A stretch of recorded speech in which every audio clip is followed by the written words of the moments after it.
Hi guys, subukan natin yung pan-trade test. Let's go. Proper steel muna tayo. So, dapat pagka mag-trade test kayo guys or sasalang kayo sa trade test, dapat po naka-PPE ano. Ito ay practice pa lang naman. Siyempre, hindi pa naman tayo nasa actual na trade test. So, pakita ko lang yung tamang pag-aayos or pagpe-prepare ng meat pagka trade test.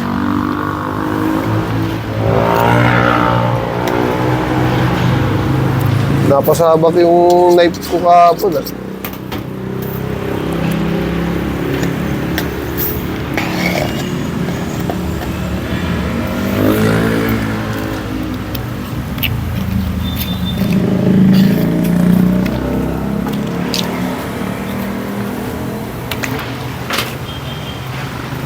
Dapat sa trade test, pasok sa oras. Tapos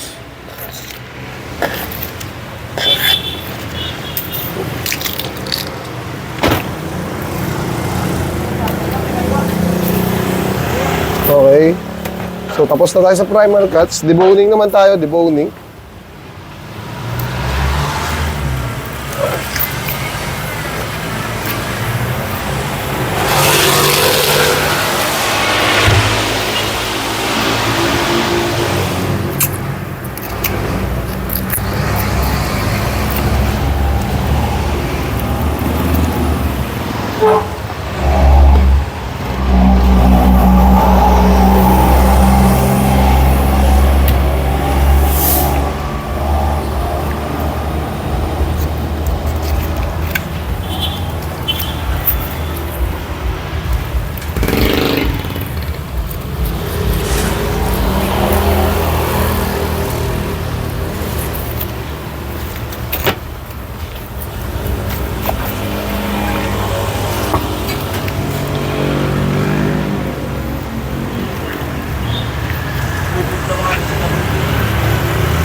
Wait.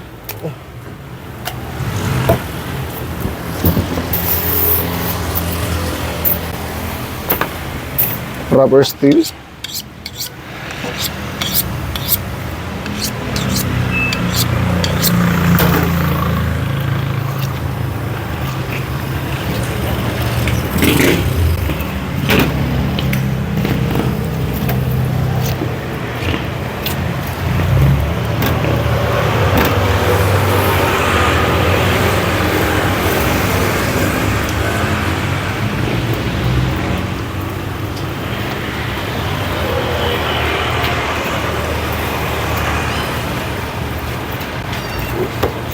Baka sa mga nanonood sa atin, baka akala nyo guys, kaya hindi ako nagsasalita. Hindi lang to sa deboning matatapos. Panoorin nyo hanggang huli para malaman nyo.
So, hi guys, tapos na tayo mag-primal cuts and deboning. So, ito yung dapat yung pagkakaayos ng mga meat natin, ano.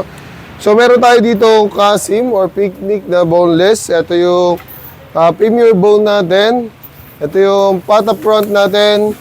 Ito yung shoulder blade, paddle bone natin. At ito naman yung pork ribs natin. So, meron pang iba-ibang tawag dyan pag pinag-iwa-hiwalay natin to. Meron pa transformation yan, pero for the meantime, ito muna. At ito yung middle part natin, guys. So, pag hihiwalayin talaga yan or i-debone talaga yan, ang tawag natin dito, pag na-debone na, ay pork loin bone in, pag wala ng buto, no? Pero dahil buo pa siya, ang tawag natin middle part or pork barrel, pwede rin yan. Ito yung tenderloin natin. So, as dito naman, guys, ito yung shoulder natin. Ito yung shoulder natin, ito yung middle part, ito naman yung ham leg natin. So, ito ang tawag natin dito ay ham. Ito ay femur bone. Ito ay H-bone. At ito naman ang pata hind natin. So, pag tinanggal natin yan, may tawag pa rin dyan. So, for the meantime, ayun muna guys. Maraming salamat and peace out.